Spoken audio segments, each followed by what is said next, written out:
Hey artists and creators, J-Star here, and today I want to show you how I made this grid collage.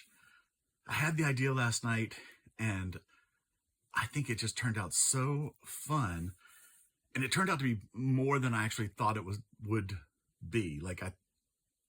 Anyway, I thought I'd just be gluing down squares of the painted papers and be done. But then I added all these other little elements and I love the way it all came together. Let me show you what I did. All right, so I was inspired to do a collage in a grid style.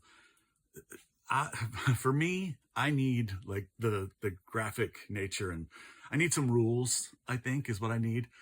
So what I decided to do was to find a canvas. This is a wood sign thing that I got at the Goodwill. I think this was $3. I just peeled the tag off. I can't remember. I like these a lot. I buy these often to use for my art because they're nice and sturdy. They're well constructed. They're perfect and they're cheap. And my thought was I would just divide this into a grid and then put pieces of my hand painted papers on top of it and hopefully come up with something cool. So the first thing I need to do is measure it. And this is just about 10 inches. I think the whole thing is 10 inches, but this tapers down on the edges. I don't know if you can see that. So you can see how it's like chamfered. Is that what it's called? Chamfered. So I'm thinking like roughly 2 by 2, but since it only fits on this top part, well, it's about 5 millimeters shy. So that works out perfect. So I'm going to cut the pieces, make sure it's this way too. Yeah. So if I divide it by 2s, I get 5 across, but I need to just take 1 millimeter off of each 2-inch square. And I was thinking also, like, some of them, I would like them to be like 2 by 4, so they're just a rectangle. So it just throws a little different aspect into it. Okay. So yes. So 2 minus 1 millimeter things, obviously you're not going to find the same thing. Just, divide up whatever one you have. I found this one as well in my stash, and this one is almost 8 inches, but look at that. It's the same deal. It's like 4 millimeters, just 4 millimeters shy. So I can do the same kind of cutting if it's the square. Yeah. Oh, that's amazing. Are they all like just shy of an even number? That's funny. Anyway, so that'll be an 8 by 8 one, or a 4 by 4 collage. The first thing I want to do, I am going to use these papers. Okay. Let me grab this whole stack. I painted these a while back, and I did a little video on them. I think, I'm pretty sure I showed you, at least I showed you them. I think I did the video of how I made them. So it's cool that these colors already go with what's on here. So I'm not going to worry about covering this, because when papers are lined up against it, if anything shows through, if there's a crack or anything, it'll just blend in. So I'm not going to worry about that. Most collages that I do, I'll paint the background as the color of the papers that I'm using so that it blends in, but don't have to on this one. But I think I do want to put black edges on it. I like the black edges the best, even though this would really match. I mean, it's really nice, but I want black edges. So I'm going to paint this first. So let me do that. And I'm just going to paint it with basic black apple barrel paint. Okay.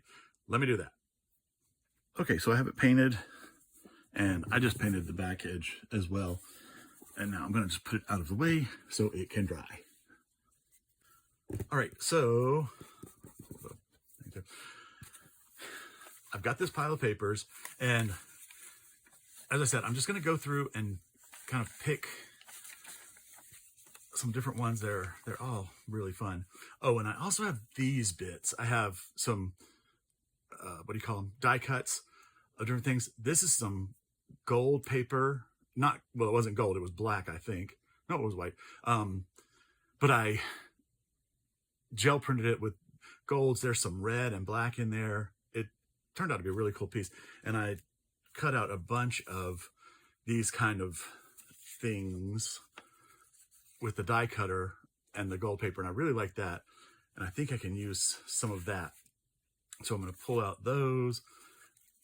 I mean, just all kinds of fun stuff. That's a cool one on book text. So some stamping, painting. This texture I used by dry brushing over a piece of cardboard, and the ridges in the cardboard gave me that texture, and then I turned it this way and brushed that way to give it the grid effect. A stencil. These are thumbprints in just black and white paint, or fingerprints. You can see that. That's a Harlequin stencil that I used texture paste on. Anyway, so I'm going to go through here and find some cool papers. I guess I need about 25 pieces because it's going to be 5 by 5, but there's plenty in here to draw from, I see. Yeah, lots of good stuff. So, oh, there's more die cuts. Skulls, I can add skulls to it. A nice big sheet of that. These are all texture paste through a stencil on top of coffee and this is like rust water and coffee spray dyed. Roughly painting through a stencil, like really pushing the brush down in there to get it to gush under. I really like the look of that. It didn't turn out well for the stencil. It's a textured stencil, but this as the background, I think is just really, really cool looking, that brushy look. Not that exciting, but it's a thing. Yeah, see, again, that is really cool. That's a cleaner stencil. So, anywho, bunches of stuff. I'm going to dig through and see what I find. All right, so here's what I found. And I think there's some really good pieces in here. And again, I cut them 2 and 1 millimeter shy of 2 inches both ways. And then these I cut 2 by 4 minus 1 millimeter minus 2 millimeters because it's 2 blocks long. And I just kind of laid them into this grid. Now I've been playing with them for a bit, kind of organizing them. And I like this arrangement. I think I'm going to go ahead and get these glued down. I think I'm happy with this arrangement. It looks kind of balanced. I like the graphic nature of that in the corners, but then also this dark, so they kind of anchor the corners and they feed in. And then I have this one piece of script in the middle, which I figured out something fun to do with. I'll show you in just a second. And I like these circles with this stamp, so it's like it's the more natural feel next to the more graphic feel. So that's a good blend. And that happens a lot with these things because like that's, the more organic over the text. And I have a mix of Russian text and English text in here. I don't know. I use a lot of French books, but that's what I see right now. There's Russian and English, so that's a fun mix.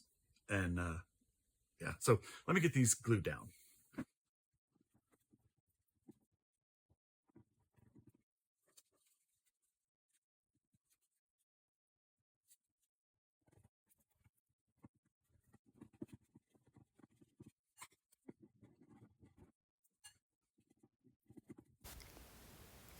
As I'm gluing these down, it's the perfect time to give me a like and maybe subscribe to my channel.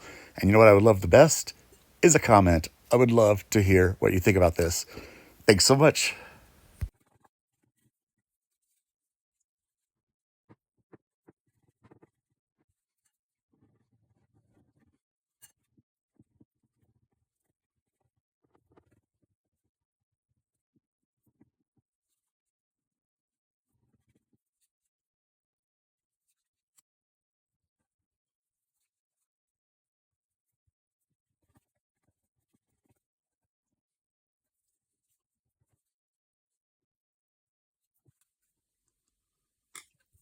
All right, so that looks cool.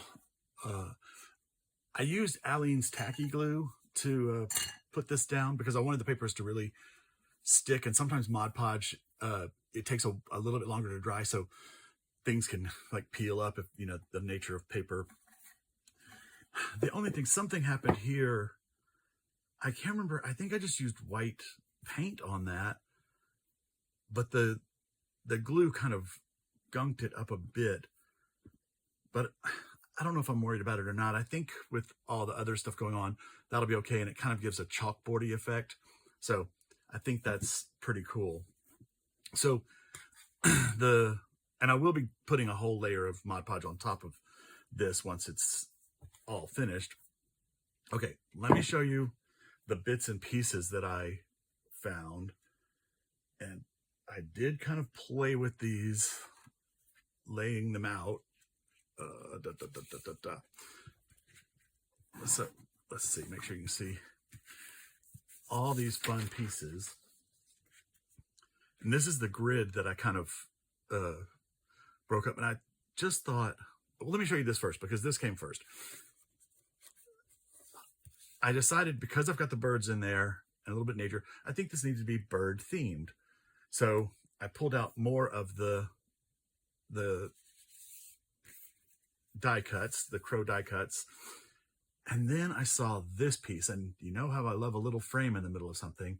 And I just thought, what a cool focal point that could be, like that. And then more crows, like that. And then I just, oh, these branches are so cool. Well, come on, need my tweezers. And I'm thinking, just to add a little more organic nature to some of these blank spots, add in the branch piece. And this little guy looked great over that. And then this flying crow. I know it looks a little like Mockingbird. What is that thing called? I can't remember what it's called. You know that show. Anyway, then, because I really liked this glint of gold here, I loved this grid piece, and I started cutting it up and adding it to the corners to give just a little bit of gold to the edges and just kind of make the whole thing become a frame. But then I thought it needed some more inside, just to add a little something to each piece. Can you see what I'm doing up there?